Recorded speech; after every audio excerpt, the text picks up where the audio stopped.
It was just past midnight when the boy ran. No plan, no destination, only the weight of pain pushing him forward.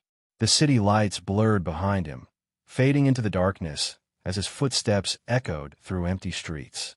He was 16, scared and utterly alone. The world had taught him too early that sometimes home isn't a place of safety, but a battlefield. His heart pounded in his chest, his breath short and heavy, when he saw it, a small, shivering shape by the side of the road. A stray dog, drenched, hungry, and trembling just like him. Two lost souls, meeting by chance under the indifferent glow of a streetlight. The boy crouched down, whispering softly as if speaking to a part of himself. "Hey, it's okay, I won't hurt you." The dog hesitated, then inched closer, its eyes wide with the same fear he felt inside.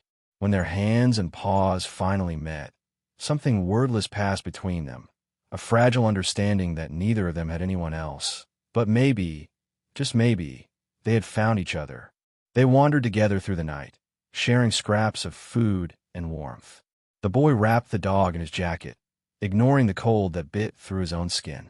For the first time in a long while, he didn't feel invisible. With the dog trotting beside him, tail wagging faintly, he had a reason to keep moving.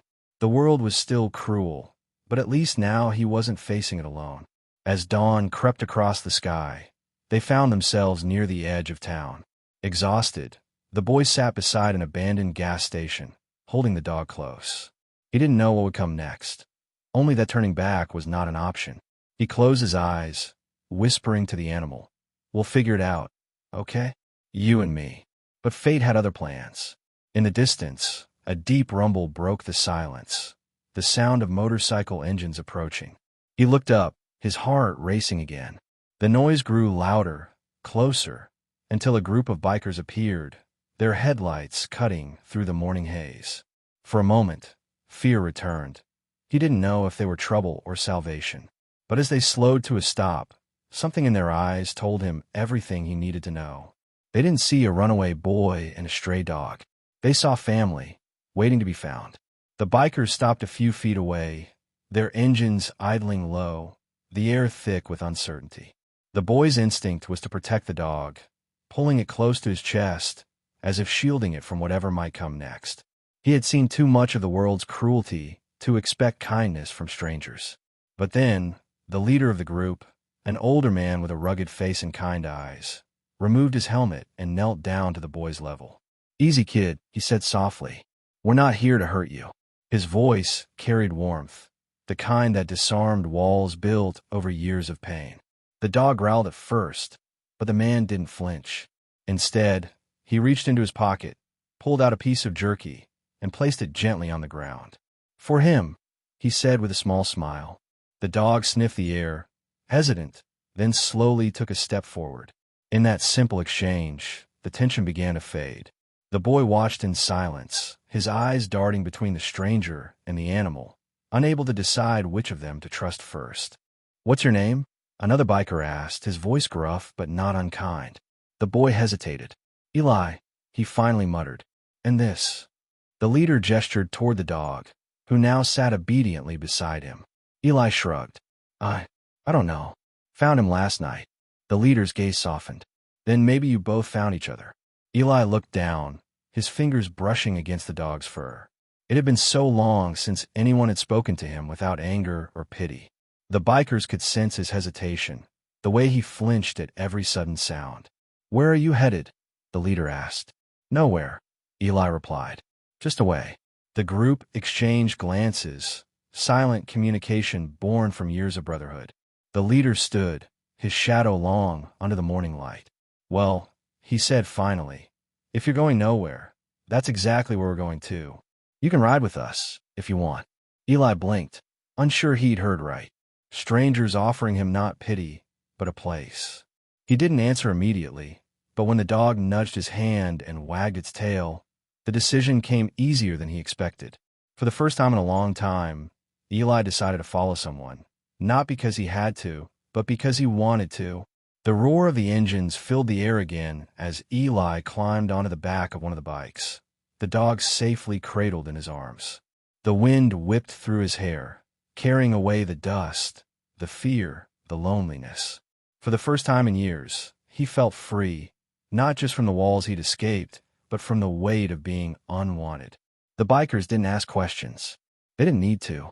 They rode as if they already understood everything that didn't need to be said. Hours passed on the open road, the landscape stretching endlessly before them. Eli watched the horizon blur and realized he hadn't thought about home once since they'd left. The dog slept peacefully against his chest, its heartbeat steady and comforting. Every mile they traveled felt like a piece of his past falling away, replaced by something new, something that felt like belonging. When they stopped at a small roadside diner for food, Eli hesitated before getting off the bike. He wasn't used to being included, but when one of the bikers placed a hand on his shoulder and said, "Come on, kid, eat," it didn't sound like an order. It sounded like an invitation. Inside, they ordered for him without asking what he wanted, as if instinctively knowing he hadn't had a proper meal in days. When the food came, Eli tried to hide the tears that formed as he took his first bite. No one said a word. They simply let him eat. As the group talked and laughed, Eli found himself studying them. They looked rough, their tattoos and worn jackets telling stories of battles fought on the road. But beneath that hard exterior was something rare: respect, loyalty, brotherhood. They teased each other, but never cruelly. When one spoke, the others listened. It was the kind of bond Eli had never known but had always longed for. Before they left, the leader leaned toward him. "You can ride with us for as long as you need," he said. "We've all been lost at some point." Eli nodded silently, clutching the dog a little tighter. He didn't know where the road would take them, but for the first time, he didn't care. For the first time, he wasn't running from something. He was riding toward something. Days turned into weeks, and Eli began to understand that life with the bikers was nothing like the chaos he'd escaped. There were rules, yes, but they weren't written on paper. They were lived through loyalty and respect. Everyone pulled their weight. They shared what they had. No one was left behind. At night, when the engines went quiet and the stars stretched endlessly overhead, the group gathered around campfires, sharing stories that carried both laughter and pain. Eli didn't speak much at first, but the leader never pushed him. "You'll talk when you're ready," he'd say with a reassuring nod. The dog, whom Eli finally named Rusty, became the heart of their travels. He rode proudly in the sidecar, wind ruffling his fur, ears perked as if he too had found his place among the riders. The others treated Rusty like one of their own, feeding him scraps, building a small leather vest with the club's patch stitched across it. The sight of the dog wearing their insignia became a symbol to the towns they passed through, a reminder that even those once abandoned can find family again. Eli slowly opened up, his walls cracking little by little. Around the fire one night, he told them pieces of his story, how he'd run away from a home that never felt like one, how the streets had taught him to hide, not hope. The men listened without judgment. When he finished, there was silence. Then one of them said, "Kid, you didn't run away. You ran toward the life you were meant for." The words sank deep into Eli's heart, reshaping the shame he'd carried into something softer: acceptance. The days that followed felt lighter.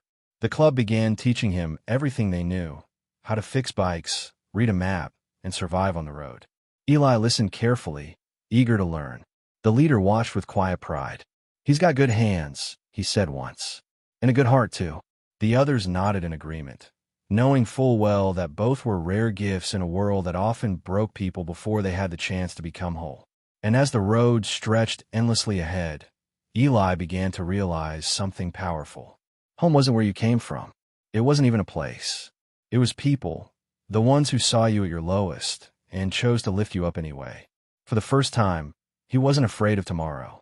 Tomorrow, after all, was something he finally wanted to see. The biker family continued their journey, moving from town to town, helping wherever they could. They weren't just riders anymore. They were guardians of those who had nowhere else to turn. Whether it was feeding the hungry, fixing someone's broken truck, or rescuing a lost animal, they never rode past someone in need. Eli watched and learned that strength wasn't about power. It was about compassion guided by courage. One evening, after a long ride through the desert, they stopped at a small town battered by a recent storm. The streets were muddy, power lines were down, and families were trying to rebuild what they could. Without hesitation, the bikers jumped into action, clearing debris, hauling supplies, and sharing food. Eli joined them, Rusty running by his side, barking as if he too understood the importance of the moment. The townspeople watched in awe as these rough-looking strangers worked tirelessly, their kindness louder than their engines. Later, as the sun dipped below the horizon, an elderly woman approached Eli. She placed a gentle hand on his shoulder and said, "You remind me of my grandson. He ran away years ago. I hope someone kind found him, just like you found them." Her words hit him deep, stirring memories of the night he'd fled. He didn't respond, only smiled faintly, but inside he knew this was what fate had been leading him toward all along. That night by the fire, Eli stared into the flames, lost in thought. The leader sat beside him. "Thinking about your past?" he asked. Eli nodded. "Yeah, I thought running would make me free, but I was wrong." The leader tilted his head. "Freedom isn't about leaving something behind, kid. It's about finding something worth staying for." Those words wrapped around Eli like warmth on a cold night. He looked around, the laughter, the smell of food, Rusty asleep at his feet, and realized he had already found that something. As the stars began to scatter across the sky, Eli whispered softly, "I think I'm home." The leader smiled, tossing another log onto the fire. "Then you finally get it, son. Home isn't a place you find. It's a family that finds you." The following morning, the group packed up to head toward the mountains. The air was cool, the horizon painted in gold, and for the first time in years, Eli woke up with a sense of peace instead of fear. He watched the others prepare their bikes, their movements steady and synchronized like a family that didn't need words to communicate. Rusty trotted beside him, tail wagging, as if reminding him that every sunrise was a gift they'd earned together. As they rode through winding roads, Eli began to notice something remarkable. Wherever the bikers went, the world around them changed, even if only a little. Strangers smiled. People waved. Children pointed and clapped as the engines thundered past. These men, once seen as outlaws, carried something the world desperately needed. Proof that compassion can wear leather and still have the softest heart. Eli couldn't help but smile. For the first time, he didn't feel like a shadow blending into the world. He was part of something that mattered. They stopped at a gas station on the outskirts of a small town. A man in a business suit stood nearby, clearly wary of the bikers. But when he saw Rusty leap into Eli's arms and the way the others laughed and ruffled the boy's hair, his suspicion melted into curiosity. "You guys some kind of club?" he asked. The leader nodded. "Something like that," he said with a grin. "We just make sure people, and dogs, find their way home." The man looked at Eli for a long moment, then said quietly, "Looks like you've already found yours." Eli didn't know how to answer, so he just smiled. He realized how much truth there was in those words. What had started as an escape from pain had become a journey toward healing, a road that led him to the kind of family he never thought he'd have. That night, as they camped beneath the stars, Eli lay beside Rusty, his hand resting on the dog's back. The wind carried the hum of the bikes, cooling down, the quiet laughter of men who had turned strangers into brothers. For the first time, Eli felt something he hadn't known he was missing: belonging. It wasn't loud or dramatic. It was quiet, steady, and real. As the days rolled into months, the club continued to grow closer, bound by unspoken loyalty and shared purpose. Eli was no longer just the kid. He was family. They taught him everything: how to ride, how to navigate, how to live by the road's code of respect. But more importantly, they taught him the kind of lessons that couldn't be found in books. "You don't measure a man by what he has," the leader once said. "You measure him by what he protects." Those words became Eli's compass, guiding every choice he made. Rusty, too, had become a legend of his own. People along the highways recognized him instantly, the dog who rode proudly beside the boy he'd once saved. Families would wave, children would call his name, and the story of the runaway and the stray spread far beyond what the bikers ever imagined. Wherever they stopped, someone would approach Eli with a smile and say, "I heard about you too." You give people hope. But it wasn't always easy. One night, during a rainstorm, Eli sat beneath a broken awning, shivering beside Rusty while the others fixed a flat tire in the pouring rain. The leader handed him his leather jacket and said, "Your family, kid. That means we look after you, no matter what." Eli pulled the jacket tight, the weight of it both physical and symbolic. He realized that the love he'd found wasn't fragile or temporary. It was unconditional, built on action, not words. Later, as the rain eased, the leader handed Eli a small patch, the same one every biker wore on his jacket. It was simple, a winged wheel surrounded by the words, "Ride to Protect." Eli stared at it, his throat tightening. "You sure I've earned this?" he asked. The leader smiled. "You earned it the day you refused to give up. The day you saved that dog. The day you believed in something again." Eli stitched the patch onto his jacket that night, his hands trembling slightly as he worked. When he was done, he looked up at the sky, feeling a quiet pride fill his chest. He wasn't running anymore. He wasn't lost. He was part of something bigger than himself. A family forged not by blood, but by loyalty, love, and the promise that no one would ever be left behind again. As the months passed, Eli's story began to spread far beyond the open road. Reporters caught wind of the boy who had found a family of bikers, and soon people began calling them the guardians of the highway. But to Eli and the others, those headlines didn't matter. What mattered were the people they met, the lives they touched, and the promise they kept to never let another soul feel as lost as he once did. In every town, Eli found reminders of his old life. Kids with the same hollow eyes he used to see in the mirror, strays searching for scraps, people overlooked by a world too busy to care. Each time he stopped, he would kneel down, just as the leader had once done for him, and offer a hand. "It's okay," he would say softly. "You're not alone anymore." And each time he did, he felt the past lose its grip on him a little more. Rusty had become his constant shadow, his silent partner in every act of kindness. The two of them were inseparable, a boy who once ran from home, and a dog who had never known one. Together, they had found something greater than survival. They had found purpose. Their story wasn't about being rescued anymore. It was about rescuing others, proving that broken hearts could still lead others to safety. One afternoon, while the group rested under the shade of an oak tree, the leader sat beside Eli, watching the boy feed Rusty bits of bread. "You've changed, kid," he said with a faint smile. Eli chuckled, scratching the dog's head. "Guess I had good teachers." The leader shook his head. "No, you just finally let yourself believe that you were worth saving." That night, as the sun bled into the horizon, Eli thought about those words. He'd spent years believing he was unwanted, unworthy of love. But now, surrounded by his brothers, by the warmth of firelight and the steady heartbeat of the dog at his side, he understood the truth. He wasn't just part of this family. He was family. And for the first time, that word didn't scare him. It made him proud. Winter came early that year.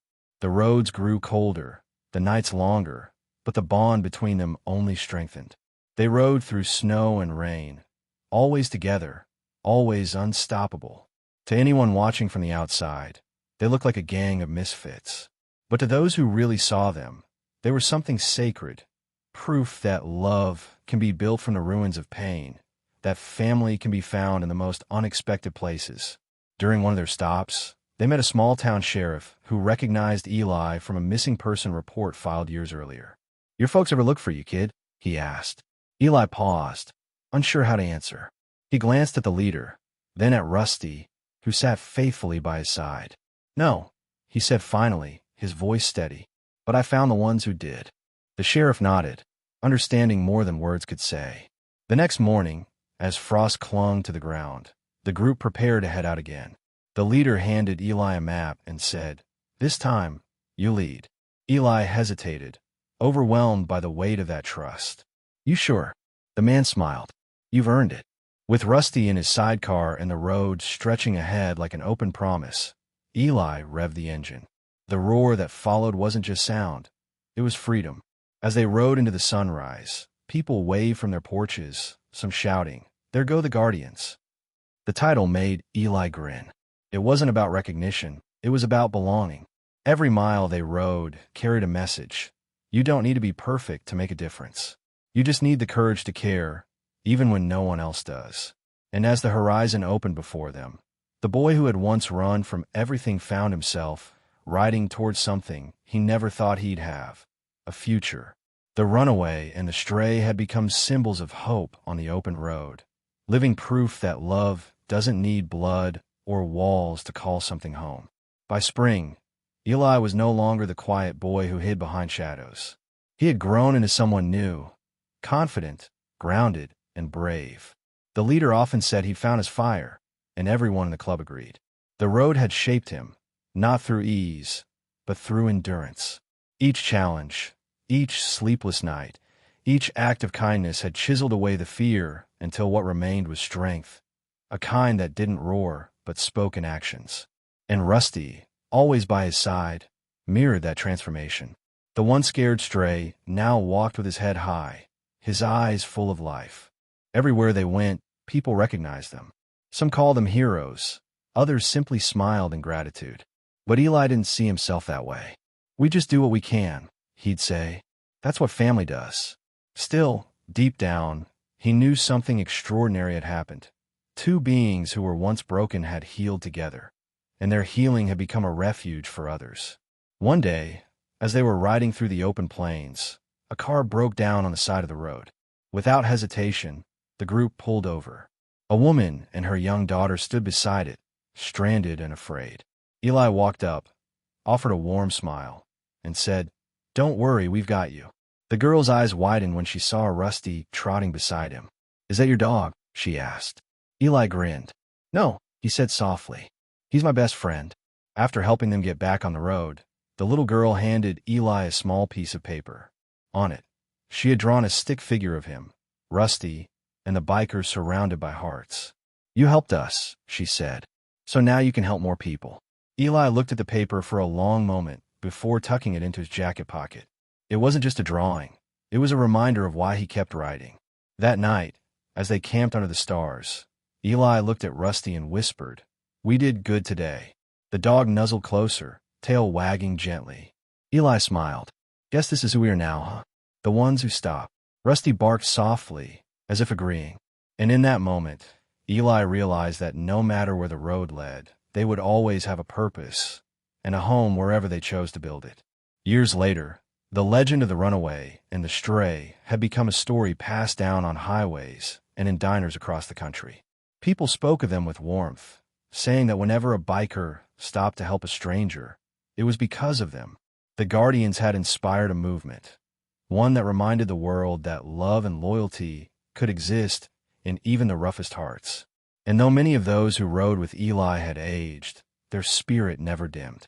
Eli, now grown, led the club himself. His once boyish face had hardened with time, but his eyes still held that same kindness the leader had once shown him. Rusty, older and slower, rode beside him, his muzzle gray but his spirit untouched. Every ride they took still felt like the first, free, alive, and full of meaning. People would wave as they passed, and Eli would tip his head in quiet acknowledgement, never forgetting where it all began. One evening, as the sun dipped low, the group stopped by an overlook that stretched far across the valley. Eli stood there, wind in his hair, Rusty at his feet, and the memory of that lonely night years ago came rushing back. The rain, the fear, the desperate hope for someone to care. "We made it, buddy," he whispered. Rusty barked once, tail wagging weakly. It wasn't just a statement. It was a promise fulfilled. When Rusty passed quietly that following summer, the loss left a silence deeper than any road could fill. The club held a small ceremony under a tree near their camp. A simple plaque engraved with the words, "He found love, and he never stopped giving it back." Eli didn't speak that day. He didn't need to. Every mile he rode after that was a tribute to the dog who had saved him just as much as he had saved the dog. And as the engines roared once more, echoing into the distance, Eli smiled through the ache in his heart. Because he finally understood the road's greatest secret. It isn't about where it takes you. It's about who rides beside you. The runaway boy had found his family. The stray dog had found his home. And together, they had taught the world that sometimes the ones who have the least to give end up giving the most. The story of the runaway and the stray isn't just about survival. It's about transformation. Two broken souls crossed paths on a cold, lonely night and, in finding each other, found their purpose. What began as an act of chance became a journey of healing, and what was once fear turned into faith. Their story reminds us that family isn't always found in blood. It's found in the people and moments that choose to love us when the world looks away. Eli and Rusty didn't just find a home. They became one. Through their bond, they showed that love doesn't need perfection to be powerful. It only needs courage. The courage to stay, to care, and to protect, even when it hurts. Their journey was never about the destination, but about the road itself.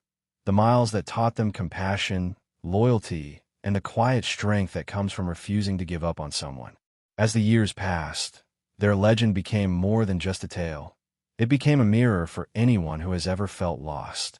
It whispered a truth most of us forget, that even when you feel invisible, even when the world turns its back, kindness can find you in the unlikeliest of forms.